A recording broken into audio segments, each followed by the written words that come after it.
TV's W5. Caged, strapped down. The dog's howling, crying all day long. Helpless and injected for experimentation. It was hell. It may be perfectly legal. People understand the importance of medical testing. But does the science justify the treatment? That's business as usual. Kevin Newman with a W5 undercover investigation. So they live their entire lives in a cage? Yes, correct. Into the hidden world of lab animals. You learn very quickly not to make eye contact. The principles behind the testing. The ethical use of animals in science is morally justified. And the short, painful lives of its victims. Somebody has to stand up for them. And the gloves come off. The fists fly. It makes the highlight reels. But what once riled up the crowd could end a career. Do you hold anyone responsible? Rule changes. Darren Dreger with a joint W5 TSN investigation into hockey's changing view on fighting. You can't do it on the street. You can't do it in a bar. You're in jail. A different kind of player. You don't need a guy to go out there and beat a guy's face in. And the new attitude on the ice. You have really a different game overall than you had before. Here is Kevin Newman. Hello, and thanks for joining us. Tonight, we're going to take you inside a place where new drugs, household products, and cosmetics are tested to ensure they're safe for you to use. It's also a place cameras are usually shut out from because, we should warn you, it's not a pretty sight. Every year, millions of animals endure discomfort and suffering in the testing, and tens of thousands of them are higher intelligent beings like dogs and monkeys. As this W5 investigation reveals, sometimes the line between abuse and the ethical treatment and care of lab animals isn't always clear.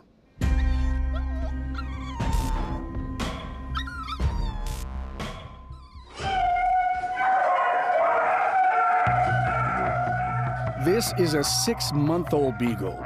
He's a friendly but timid little guy who loves affection. He's called 4505. His name is a number. He and these other puppies are born to be numbers, bred for experiments in testing facilities for drugs and other chemicals in labs like this one in Montreal. Their lives are brief and with more than their share of misery.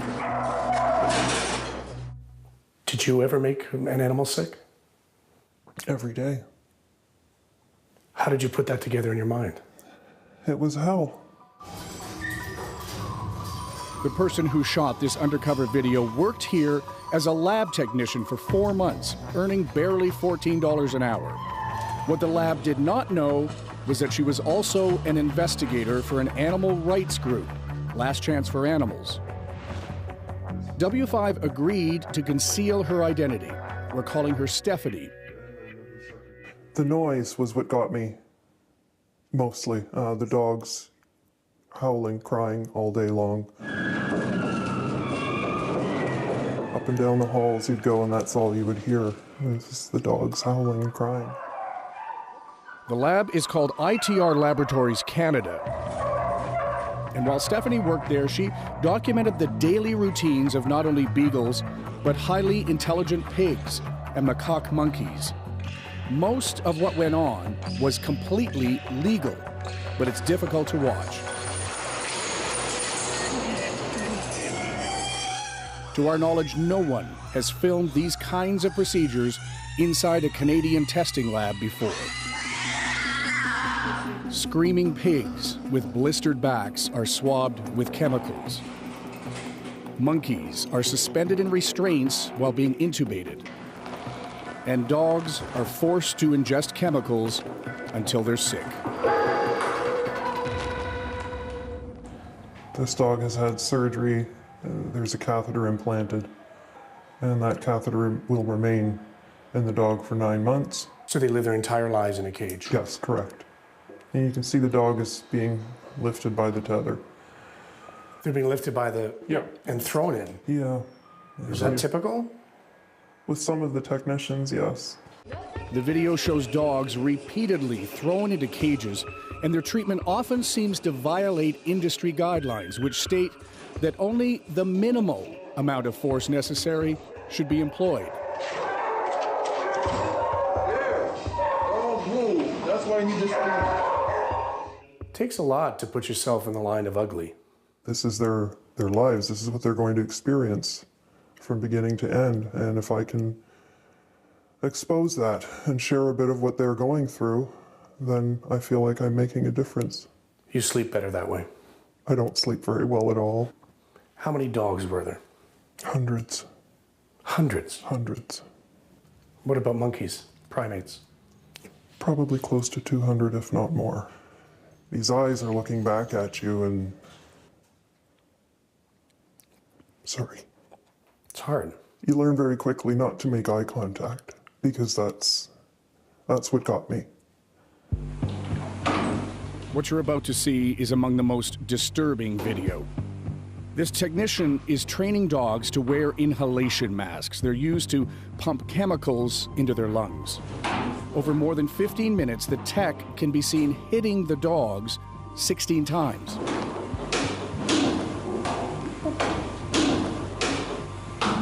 The dog doesn't look to be misbehaving, really.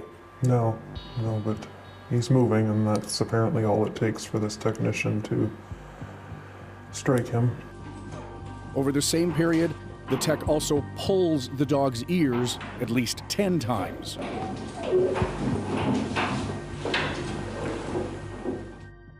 I believe that the techs throwing and hitting the animals would be found to be illegal under existing Canadian laws. Adam Wilson hired Stephanie for the undercover sting.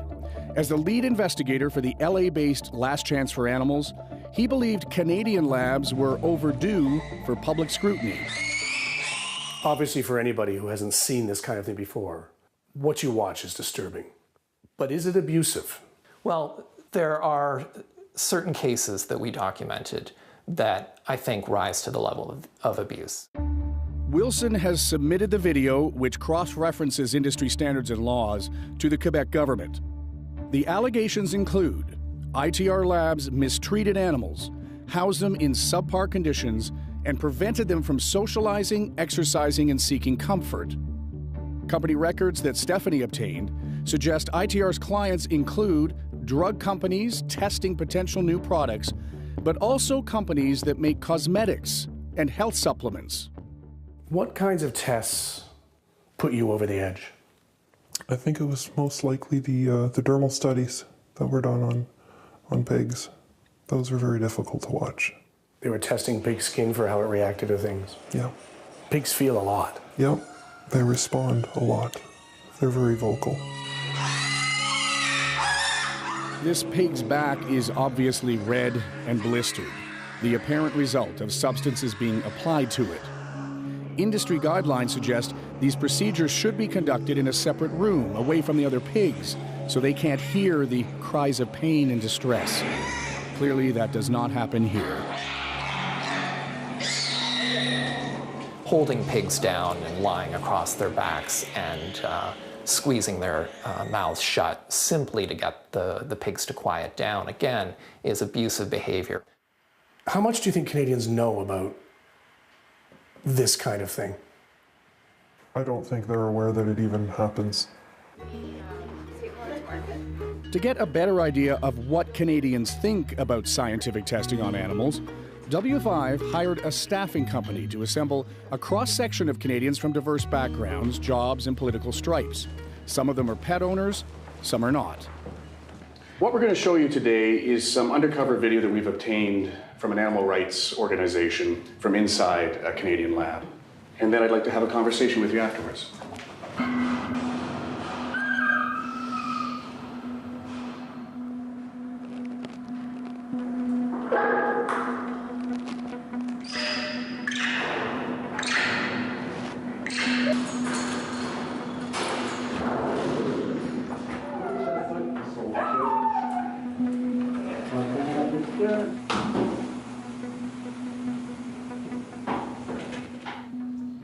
So you're among the first Canadian outsiders to be shown something like that. How many of you were surprised by what you've just seen? What were you thinking as you watched that? I just love dogs, and just to see that, it breaks my heart. Like, it makes me want to kill these people. Like, I'm sorry, but they deserve to go through the same or even worse. That was bad. The abuse. I'd like to see that guy try that on a Rottweiler or a pit bull. When you heard about animal testing of pharmaceuticals, of household products, what kind of animals did you assume were being tested? Rats, mice, rabbits. Nobody considered dogs? No. Yeah. I thought they banned primate experimentation. What if new drugs at certain levels kill humans? Is it still acceptable to test them on animals? If they're looking for a cancer cure, then I can probably say yes. Maybe there should be some necessary sacrifice by animals if they're treated properly. But cosmetics and household products, I can test it on myself. I don't approve. First of all, I don't approve that, but if it's necessary, maybe find a better way. Are you prepared to deny the march of science to possibly cure a disease to protect these animals? We are the most diverse and adaptive species on the planet. If we can create all we have created up to this point, then scientists can find a way. If they were told that January 1st, 2019, you stop unless you've got safer ways of doing it, I suspect they'd come up with some breakthroughs. I love animals and I love science, but something that I also really love is that I love people. Michael Brunt is a dog lover, but he's also a master lab technician at the University of Guelph. B-Dog is the second lab dog that he's adopted. Brunt sits on several national and international boards that encourage the ethical treatment of animals in science. And he says if you think we can do without animal testing, you'd be wrong. There are some things that just cannot be answered without a living system. And that is where the animals play a crucial role in being able to answer those questions. How often is there a relationship between animal system and human system? We share such very significant genetics and very similar systems in ourselves, like organ systems and things along those lines. And the medications that are utilized, that are developed using animal research, are not just used with people, but also with your pets as well. Brunt says most Canadians tolerate some animal suffering. A 2013 study by the Canadian Council on Animal Care suggests that 60% of Canadians think it's at least somewhat acceptable for animals to potentially suffer for safety testing of medicine. What does that tell you? It tells me that people understand the importance of the medical testing and the use of animals in science. They can understand that it is important. Brunt is dead set against animal abuse, but he says if humane practices are followed, animal testing means better lives for humans, and he's seen it in action. Well, these are all animals that are part of our family. His wife lived her entire life with cystic fibrosis, and though she died 2 years ago, he says medical advances gave her a better life. Whenever I think of Allison and our life over the years, I think of every year, every couple of years, every 6 months, all of these different intervals where new treatments, new therapies were being released, were being integrated into our lives, increasing the quality of our life. Experimentation on animals is morally justified. The ethical use of animals in science, I believe, is morally justified, yes. Revealing the brief, unseen lives of lab animals. It's a joke. And the system that claims to care. These individuals are very dedicated. When W5 continues.